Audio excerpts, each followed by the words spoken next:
Ta-da! Hi guys, good afternoon. Welcome to SMC with Arewa. My name is Arewa. I welcome you to my channel. If you are new, kindly click on that subscribe button and don't forget to on your notification bell so you can get notified whenever I post a new video. Then you can come and check it out.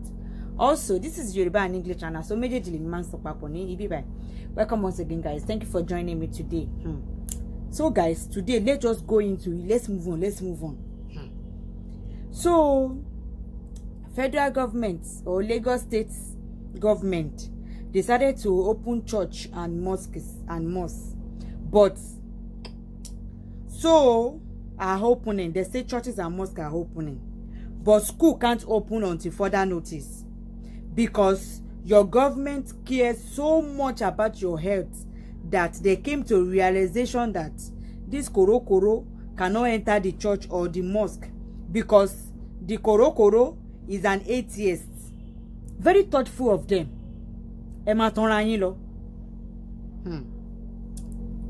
Professor Akintola Isaac, Modric chairman, that is Muslim organization in Yoruba land chairman. He came out and started saying a lot of things that the Yoruba Muslims, so they are not interested in the fights that the Yorubas are fighting concerning Oduduwa Republic or not Oduduwa Republic. This is not the first time that this man, the other day I came out to drag this man, but I want young pariwo yi Muslimi and bumi. This man came out again now and said, oh, Yoruba Muslims, oh, they are not interested in this Oduduwa Republic. Can you imagine that again? Yoruba Muslims, they are part of the problem. They are part of the problem why we are still attached, why the South is still attached to the North. But one thing that they fail to recognize is that God is neither a Christian nor a Muslim. God is God. And he answers the prayers of whoever believes in his mighty power. The most talked about tribe in the Quran and the Bible are the tribes of Israel. And they don't consider themselves a Christian or a Muslim. This religion, korokoro, is what is allowing mental slavery to continue thriving. Because this is not the first time. This is because of this religion that the South are still conjoined to the North.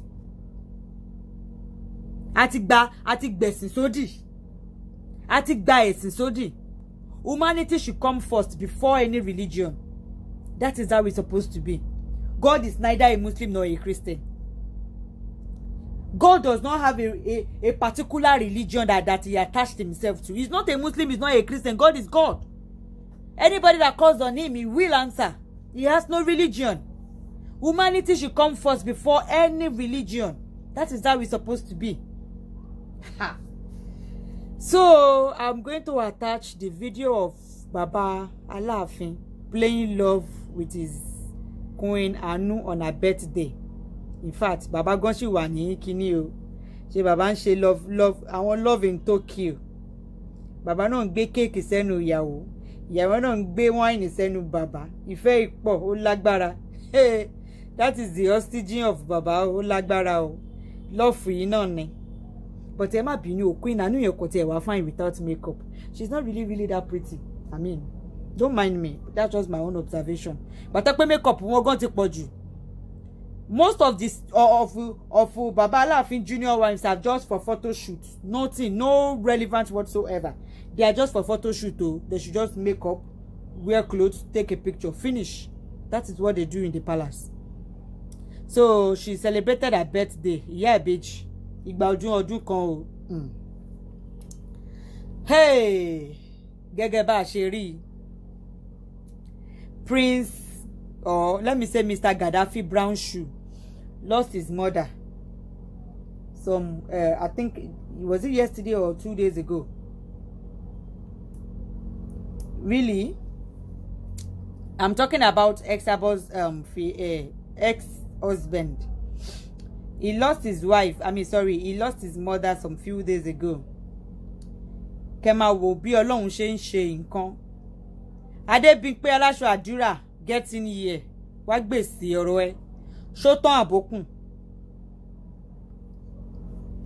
Adébímpé ọ̀rọ̀ ẹ sún mi báwọn obìnrin ṣe máa ń fira wọn ṣẹ̀sín leléyìí o nítorí ẹ̀ làwọn obìnrin máa ṣe ń gbéra wa lọ́kùnrin lọ́wọ́.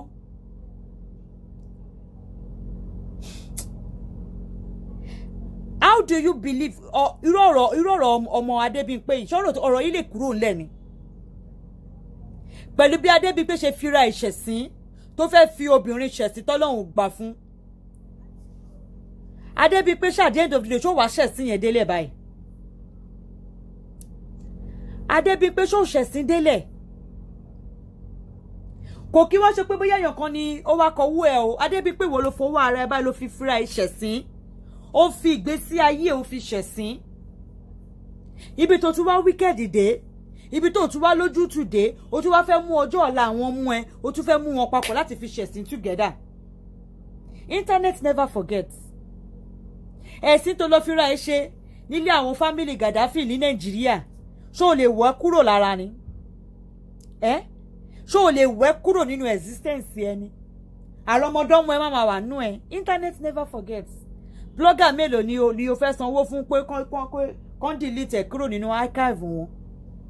Báwo obìnrin ṣe máa ń gbéra wọn lọ́kùnrin lọ́wọ́ leléyìí o nígbà tó múra kìkìkì tó gba Ìbàdàn lọ tó gbalé àwọn Gaddafi lọ ń bàdàn tó lọ ń ṣẹ̀sín tó rò pé òun fi Esabod ṣẹ̀sín at the end of the day yọ ọkọ náà tí oníkó máa gbé Esabod àtàwọn ọmọ ẹ̀ ṣépè òun náà kódà òun kọ́ ló ti jẹ́ pé Ọlọ́run yìí Adébímpé ṣé òun kọ́ ló ti jẹ́ pé Ọlọ́run báyìí Baba Gaddafi from fire to fire Adébímpé gan sef gan bad luck tún ni ẹlẹ́sẹ̀ òsì.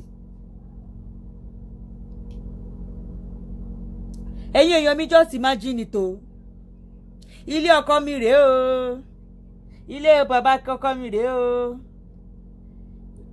at the end of the day Adébímpé how market now ṣé o tún relevant mọ́ báyìí Bímpé bíi pé àtàwọn fámìlì ọkọ tí wá relevant gan mọ́ báyìí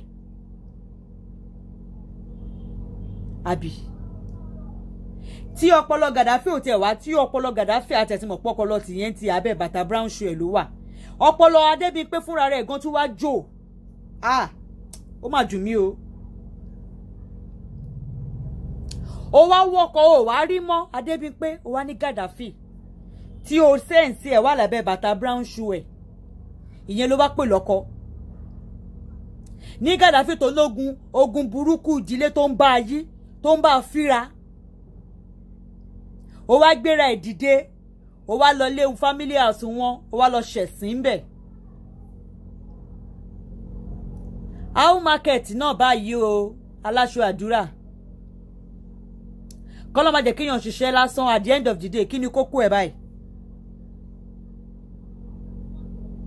ogun burúkú tó ń ja Gaddafi ṣé mo ọ̀tọ̀ ni kí ogun máa jàyàn kí ọkùnrin yẹn fúnra rẹ̀ kó mọ̀ pé ogun jà mí kóun gan máa sá kiri bí ogun yẹn ṣe fẹ́ tán lára ẹ̀ bọ̀ ni ọ̀tọ̀ ni kéèyàn mọ̀ pé ogun jàyàn kéèyàn má tiẹ̀ ṣe kíni kó má tiẹ̀ ṣipá.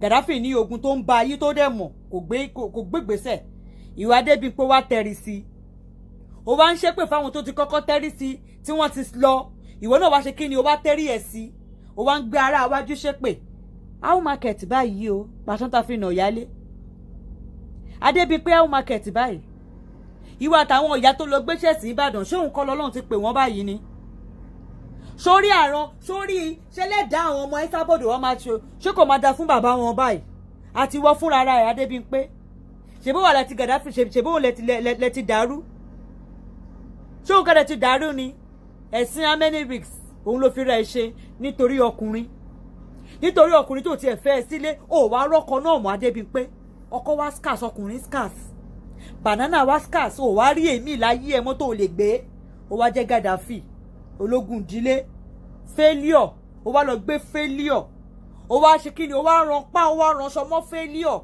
ó tún wá gbé failure ẹ lọ sí Ìbàdàn ó tún wá lọ ṣẹ̀sín pẹ̀lú failure ẹ together at the end of the day kí ni kókó ó wá fi wá tún wá ṣẹ̀sín yẹn ó wá ṣẹ̀sín yẹn níwọ̀nba ó tún fẹ́ mú ọjọ́ ọ̀la ibi tó tún ṣe kí ni ibi tí ò tún wá gbádùn dé ibi tó tún wá jẹ́ ìkà abiyamọdé ó tún wá mú ọjọ́ ọ̀la àwọn ọmọ ẹ ó wá fẹ́ pápọ̀ mẹ́sìn ẹ ó wá fẹ́ pápọ̀ mẹ́sìn ẹ ṣé wọ́n ní máa fẹ́ báwọn ọmọ ẹ tó bá dọ̀la òun ló ṣe jẹ́ káwọn obìnrin ká máa ro nǹkan ẹ̀mí ìta máa ń ṣe ń gbà mí. Internet never forgets This 21st century, we need to be very watchful what we are doing. Gone are those days. Ẹ̀sìn tó ṣe Adébíyí pé ò lè wẹ kúrò lára ẹ̀. Ṣó mọ̀ pé Yorùbá ń gbọ́gbọ́ gbàgbé ọ̀rọ̀ àná o. Yorùbá ọmọ abẹ́ ẹ̀dẹ̀ mọ́kúlà ní àrọ́mọdánmú ẹ̀ jẹ́nu ẹ̀. Adébíyí pé àrọ́mọdánmú ẹ̀ á jẹ́nu ẹ̀sìn tó ti ṣe kalẹ̀ yìí nítorí Gaddafi, nítorí failure. Mi ò tí rí ibi tí èèyàn ti wá wo failure náà. Mi ò tiẹ̀ fẹ́ mọ ọkùnrin tó jẹ́ pé kò lè ṣiṣẹ́. Ìwọ ló ń bọ̀ láàárọ̀ lọ́sàn lálẹ́.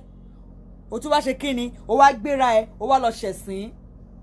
Ilé bàbá ọkọ mi lé o, ìyá ọkọ mi rèé o. Adébíyí pé àwọn market o. Ó ga eku ara fẹ́ ra kun o. Ọlọ́run ní ṣe lákùfà o. Adébíyí pé àti Gaddafi brown shoe Ọlọ́run ní ṣe lákùfà o. Eku ti dàrú fúnra yín. Relationship of how many week? Relationship of how many week? Bó ṣe dé láti Nàìjíríà pẹ̀lú ẹ̀sìn tó lọ ṣe ń Ìbàdàn. Ṣé kò break up pẹ̀lú Adébíyí pé kí ni kókó? Adébíyí pé kí ni kókó o? Bàbá àwọn bàbá tó bímọ fún gan sẹ̀fù gan. O ràn rí mọ́ bá wọn báyìí. O wá ràn rí mọ́ Gaddafi failure báyìí.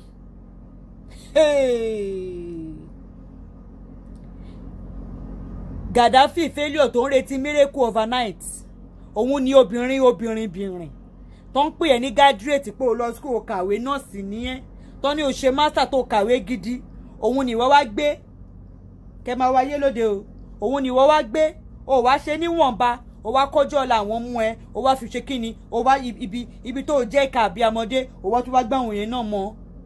Internet never forget. Gbogbo fídíò ẹ̀ tó fi ṣẹ̀ sí yẹn. Èèyàn mélòó ni o fẹ́ máa bẹ̀ kankan bẹ́ẹ̀ clean ẹ̀ kúrò. Internet never forget. Wọ́n ti bẹ́ẹ̀ ṣe kí wọ́n ti bẹ́ẹ̀ serve ẹ̀ síbì kan. Ó wà nù kúlà. Àrọ́mọdọ́mọ ẹ̀ á jẹ́ nú ẹ̀. Ẹ jẹ́ ká máa watchful nǹkan tá à ń ṣe àwọn obìnrin. Ẹ jẹ́ ká máa watchful nǹkan tí à ń ṣe. Stop getting carried away. Stop getting carried away.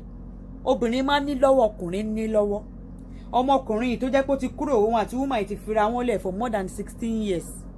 Ṣọmọ yóò obìnrin tó ti fẹ́ after Esabod. Mélòó ló dúró lọ́wọ́ ẹ̀? Ṣó ní kankan tó dúró lọ́wọ́ ẹ̀ ni? Àdìgbà tó ti fẹ́ Esabod lẹ̀ for more than 70 years. Gaddafi ò pass kò fẹ́lì lójú kan tó wà yín náà. Ìyẹn wá ní ìwọ wá rí ló wá ṣe kíni ló wá gbé. Ó tún wá gbé ní lókì.